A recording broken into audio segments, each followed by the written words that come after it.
শেষ পর্যন্ত বাংলাদেশ হংকংয়ের বাধাটা পেরোলো, অর্থাৎ আমাদের যেই একবার হংকংয়ের সাথে দেখা হয়েছিল গতকালকের ম্যাচের পরে, সেবার আমরা হেরেছিলাম। বাট এবারে সেই রিভেঞ্জ বলবো না, বাট হারের তিক্ত সেই স্বাদটা ফিরিয়ে দেয়া গেল হংকংকে। কিন্তু এই জয়ের পরেও অনেকেই কিন্তু অভিভাবকের মতো বলছেন যে আরে তুমি সিলভার এ প্লাস পেলে, গোল্ডেন এ প্লাস পেলে না, অথচ আরেকটু ভালো হতে পারতো, আরেকটু ভালো করতে হবে।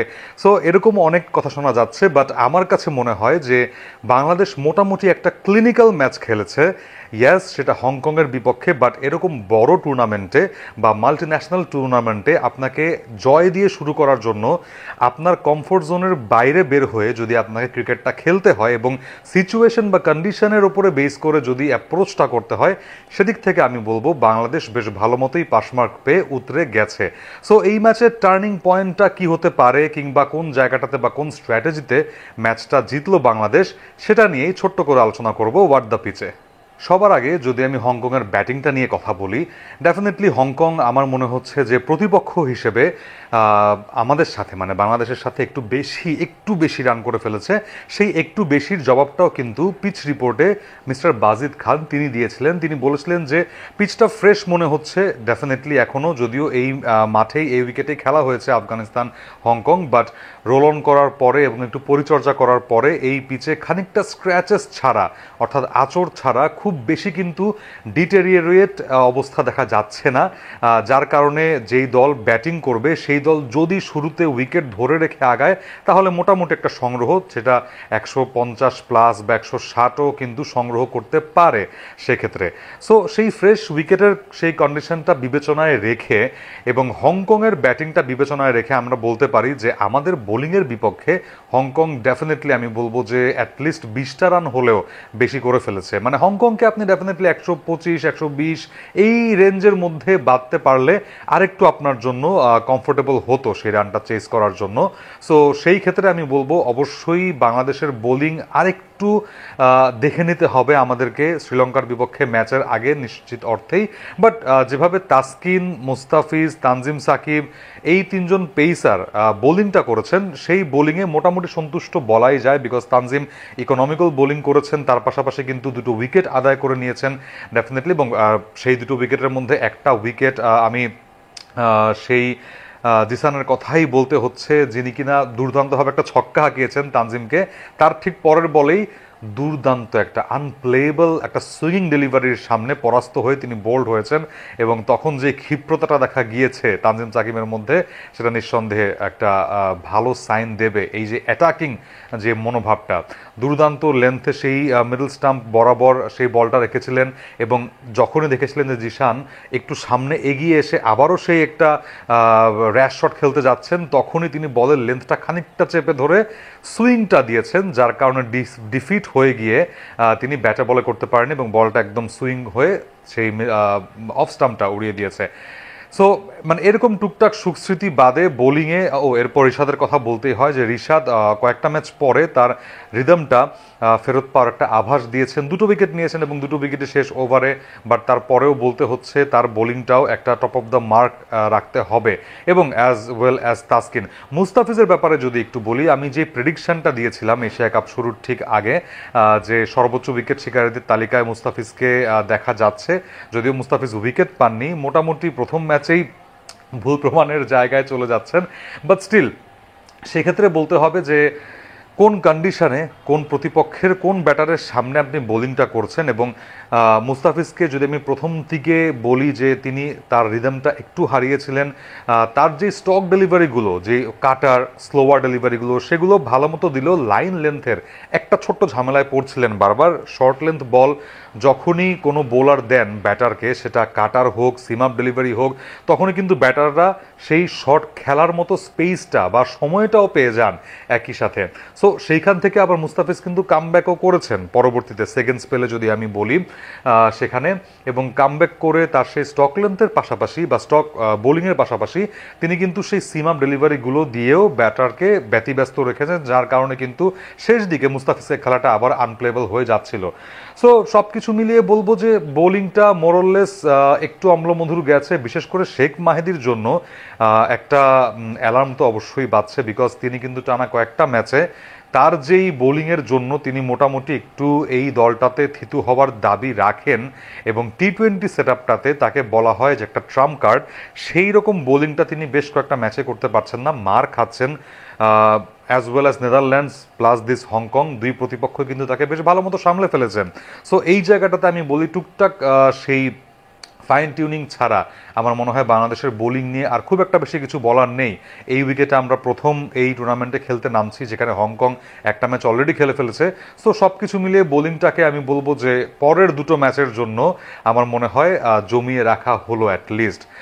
সো এবারে যদি আমি আসি যে টার্নিং পয়েন্ট বলবো না, বাট কোন জায়গাটাতে ম্যাচটা ঘুরে গিয়েছিল, দেখুন শেষ দিকে কিন্তু নিজাকাত খান এবং তার পাশাপাশি অধিনায়ক মুর্তজা দুজনেই কিন্তু বেশ ভালো সামলাচ্ছিলেন বাংলাদেশি বোলারদেরকে, এবং বেশ ভালো লয় বা ভালো স্পিডেই রান তোলা শুরু করেছিলেন।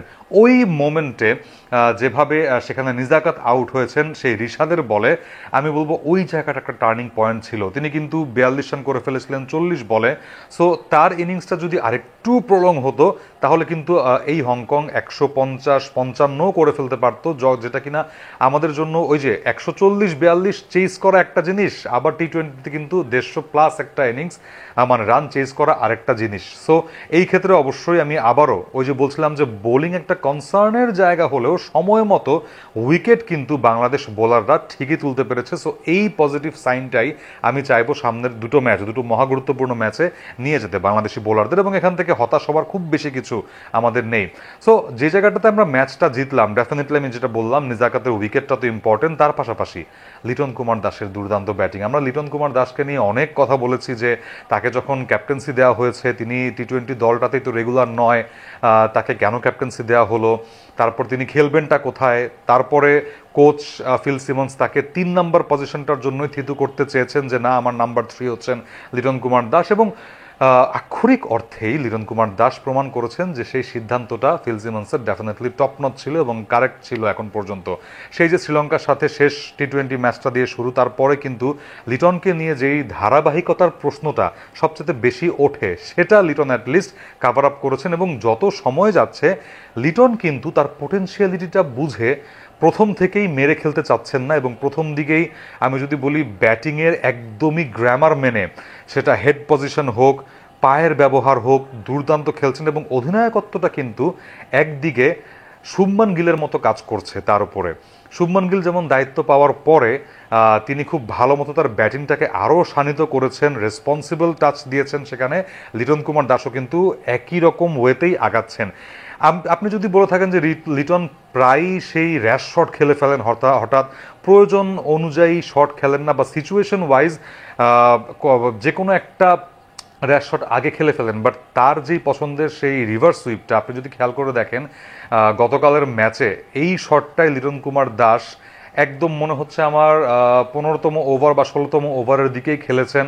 ফ্রন্ট ফুটটা দুর্দান্তভাবে ক্লিয়ার করে, হেড পজিশনটা তার বলের দিকেই ছিল, অফ স্টাম্পের বল এনশিওর করে তারপর তিনি ট্রিগার মুভমেন্টে গেছেন, তারপরে কিন্তু রিভার্স সুইপে সেই ভেকেন্ট জোনটা ব্যবহার করেছেন সেই ব্যাকওয়ার্ড পয়েন্ট বা ডিপ থার্ড ম্যান অঞ্চলের দিকে।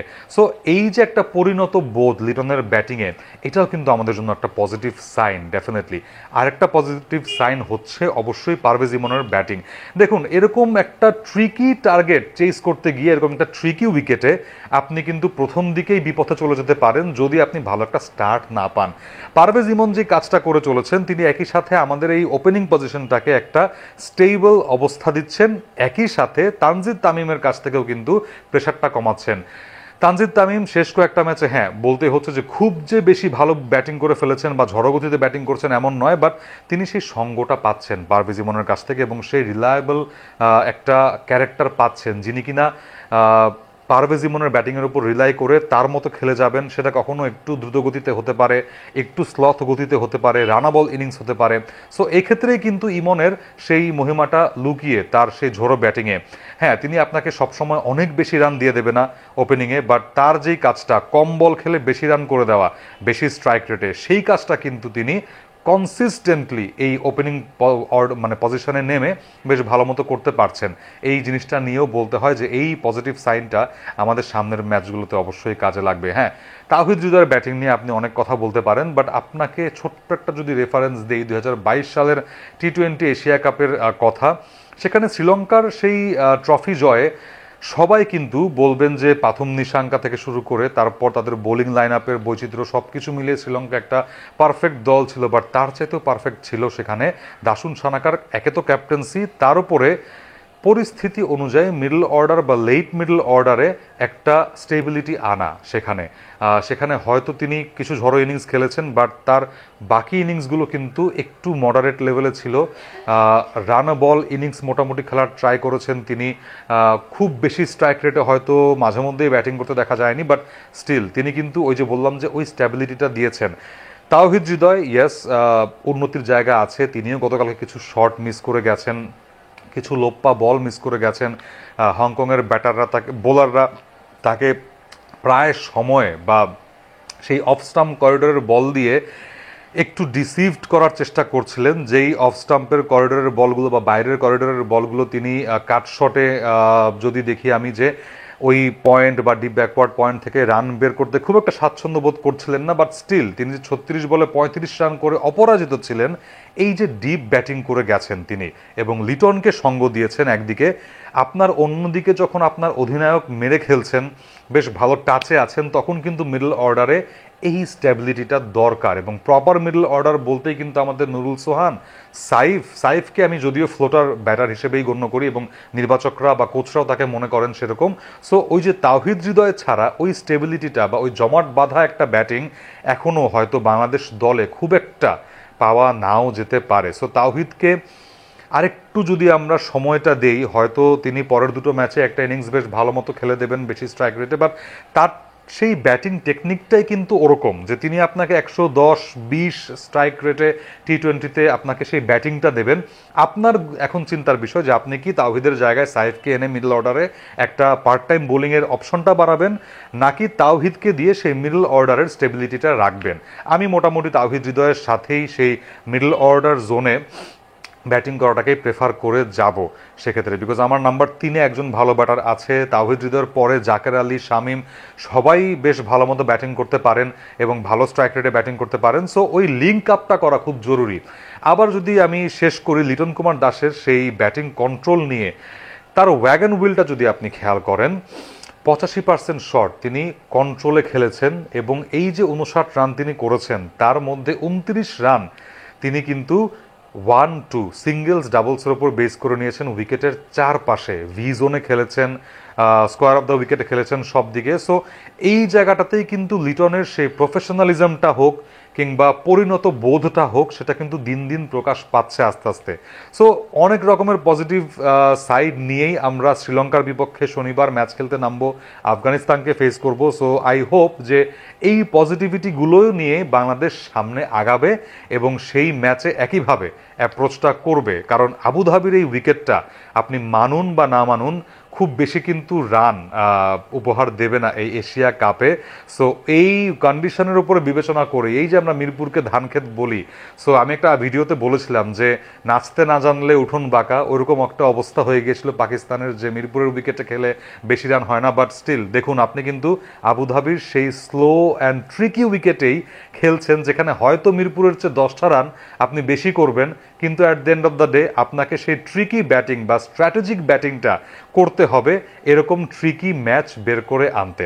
আপনার কাছে কি মনে হয় বাংলাদেশ দল 10-এ কত পেল এই প্রথম ম্যাচটা জয়ে? সেটা জানিয়ে দেবেন হোয়াট দ্য পিচের কমেন্ট বক্সে।